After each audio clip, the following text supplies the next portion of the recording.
नमस्ते, जय श्री महाकाल। मैं दीपमाला पाटीदार आपका अपने चैनल पर स्वागत करती हूँ। आशा करती हूँ आप सब कुशल मंगल होंगे। मैं हर रोज आपके लिए शिव पुराण के नए अध्याय का पाठ लेकर आ रही हूँ। आशा करती हूँ आप सब इसका आनंद ले रहे होंगे। तो आइए, कल जहाँ हमने हमारी शिव पुराण को विराम दिया था, आज हम उसे वहीं से शुरू करेंगे। 11वां अध्याय, काली आख्यान। नारद जी बोले, विष्णु जी के चले जाने पर क्या हुआ? ब्रह्मा जी कहने लगे कि तब मैं शुभा प्रिया देवी दुर्गा का स्मरण करने लगा।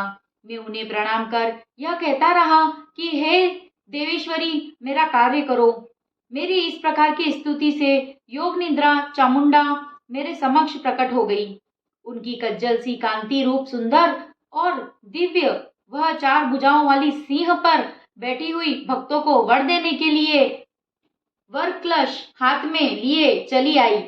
जब शिवजी रुद्र नाम से योगी हो कैलाश पर रहने लगे, निर्विकारिणी विकल्प और समाधि लगाकर तपस्या में लीन हैं और पत्नीहीन होकर भी विवाह नहीं करना चाहते। अतः जैसे भी हो आप इन्हें मोहित कीजिए। आप ही दक्ष की कन्या बनकर उन्हें मोहित कर उनकी पत्नी बने। स्त्री के कारण ही वे शिव ने मेरी निंदा की है।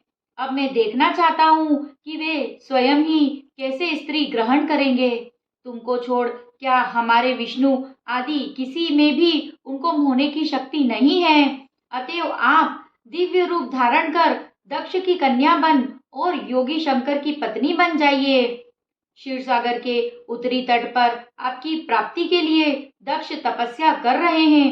ब्रह्मा जी कहते हैं, शिव मोहने का भाव आ गया और इसके लिए तुम मुझसे वह चाहते हो। भला निर्विकल्प शंकर को मोहने से तुमको क्या लाभ होगा? मैं तो सदैव उनकी दासी हूँ। उन्होंने तो भक्त का उद्धार करने के लिए रुद्र रूप धारण किया है। ब्रह्मा जी कहते हैं, हे नारद, ऐसा विचार कर देवी ने मन में शिव का स्मरण किया। फिर शिव जी की आज्ञा पाकर कहा, दुर्गा बोली, ब्रह्मन, तुम्हारा कथन सत्य है। शिव जी को मोहने वाला कोई नहीं है। मैं भी इसकी शक्ति नहीं रखती। मैं इसका प्रयत्न अवश्य करूंगी कि जिससे शिव जी मोहित हो, स्वयं ही विवाह कर लेवे। मैं सती का रूप धारण कर शिव जी की आज्ञानुवर्तनी होंगी। ऐसा कहकर जगदम्बिका शिवा अंतर ध्यान हो गई। 12वां अध्याय, दत्त द्वारा देवी आराधना। नारद जी बोले, देवी दक्ष कन्या कैसे हुई? ब्रह्मा जी बोले, नारद व्रती ने दृढ़ता से 3000 दिव्य वर्षों तक नियमः तप किया। तब दक्ष को जगदम्बा का प्रत्यक्ष दर्शन हुआ। वे कृतार्थ हो गए।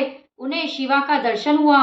शिवा दक्ष के मनोरथों को पहले से ही जानती थी। उन्होंने दक्ष से वर मांगने को कहा। दक्ष ने देवी से कहा कि मेरे पूर्णावृति स्वामी शंकर ने रुद्र नाम से ब्रह्मा के पुत्र रूप में अवतार लिए हैं और तुम्हारा अवतार नहीं हुआ है। तब शिव जी की पत्नी कौन है? तुम ही उनको मोहित कर उनकी पत्नी बनो। स्वार्थी ब्रह्मा जी ने मुझे भेजा है। तब जगदम्बा ने दक्ष को कहा, यह वर दे दिया कि मैं तुम्हारी पुत्री के रूप में उत्पन्न होंगी और कठिन तप कर शिव जी की पत्नी बनूंगी। दक्ष को ऐसा वर देकर अंतर ध्यान हो गई। दक्ष अपने घर को गए। 13वां अध्याय, ब्रह्मा नारद संवाद। ब्रह्मा जी बोले, नारद, दक्ष ने घर जाकर बहुत सी मानसी सृष्टि की, परंतु जब उसमें विकास न हुआ तब उन्होंने मुझसे पूछा तो मैंने उपाय बतला दिया। दक्ष ने पंचजन से उत्पन्न कन्या को अपनी पत्नी बनाया। मेरे पुत्र ने मैथुन धर्म स्वीकार किया। फिर विरनी की कन्या से विवाह किया। जिस विरनी ने उन्होंने हर्षस्व नाम वाले 10,000 पुत्र उत्पन्न किए। उन पुत्रों से उन्होंने सृष्टि बढ़ाने को कहा। वे पुत्र सृष्टि की चिंता में पूर्व दिशा की ओर समुद्र संगम पर तप करने चले गए, परंतु नारद, तुमने प्रकट होकर भगा दिया। वे प्रभुक्ति त्याग निर्भक्ति के उपासक बन गए। तब दक्ष ने पंचजन्या से सौलाश्व नामक हजारों पुत्र उत्पन्न किए और वे भी अपने पूर्व भाइयों के ही अनुवृत्ति हुए। दक्ष फिर पुत्रों के घर न लौटने से दुखी हुए। इस बार उन्हें ऐसा आघात पहुंचा कि उन्होंने तुम्हें दुष्ट कहा और जो उसी समय बहुत से देवता वहां आ गए थे, उनके सामने ही दक्ष ने तुम्हारी बहुत निंदा की और यह शाप भी दे दिया कि तूने पृथ्वी पर मेरे पुत्रों को बहकाकर मेरा अकाज किया है, इसलिए तेरे चरण पृथ्वी पर कहीं स्थिर न रहेंगे। हे मुने, तुमने निर्मल मन से उसे शाप को ग्रहण कर लिया। 14वां अध्याय। दक्ष की 60 कन्याओं सहित सती का लालन पालन। ब्रह्मा जी बोले, मुनिराज, मैं अपने पुत्र दक्ष के पास गया और उन्हें समझाकर उनका शोक और तुम्हारे प्रति क्रोध शांत किया।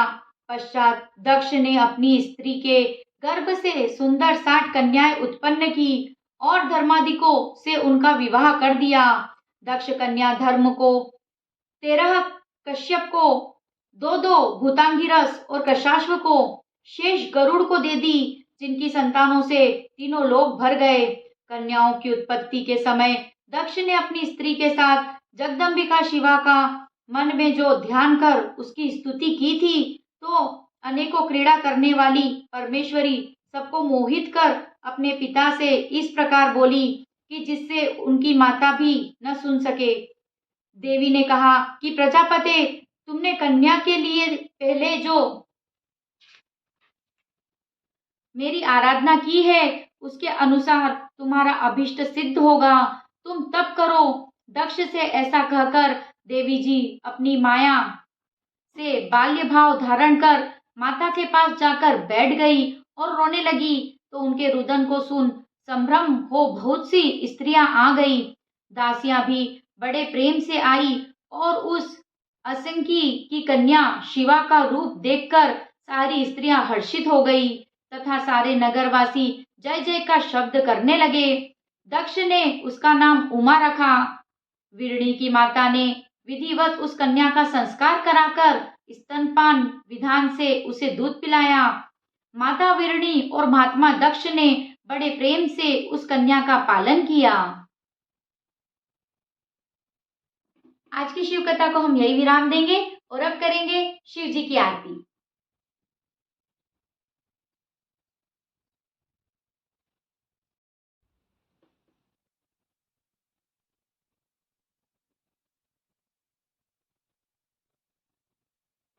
ओम जय शिव ओंकारा, प्रभु हर शिव ओंकारा, ब्रह्मा विष्णु सदा शिव, ब्रह्मा विष्णु सदा शिव, अर्धांगी धारा। ओम जय शिव ओंकारा, एकानन चतुरानन, पंचानन राजे, शिव पंचानन राजे, हंसानन गरुड़ासन, हंसानन गरुड़ासन, विश्वाहन साजे। ओम जय शिव ओंकारा, 2 भुज 4 चतुर भुज, 10 भुज से सोहे, शिव 10 भुज से सोहे, तीनों रूप निरखता, शिव जी का रूप निरखता, त्रिभुवन मन मोहे। ओम जय शिव ओंकारा, अक्षमाला वनमाला, मुंडमाला धारी, शिव मुंडमाला धारी, चंदन मृग मृग चंदा, चंदन मृग मृग चंदा, भोले शुभकारी। ओम जय शिव ओंकारा, श्वेतांबर पीतांबर, बाघंबरी अंगे, शिव बाघंबरी अंगे, ब्रह्मादिक सनकादिक, सनकादिक ब्रह्मादिक, प्रेतादिक संगे। ओम जय शिव ओंकारा, कर के मध्य कमंडल, चक्र त्रिशूल धरता, शिव चक्र त्रिशूल धरता, जग करता जग हरता, दुख हरता सुख करता, जग पालन करता। ओम जय शिव ओंकारा, ब्रह्मा विष्णु सदा शिव, जानत अविवेका, शिव जानत अविवेका। प्रणवाक्षर के मध्य, प्रणवाक्षर के मध्य यह तीनों एका। ओम जय शिव ओंकारा। त्रिगुण स्वामी जी की आरती। जो कोई नर गावे शिव, जो कोई जन गावे। कहत शिवानंद स्वामी, कहत हरा हर स्वामी। मनवांछित फल पावे। ओम जय शिव ओंकारा। ओम जय हर हर महादेव।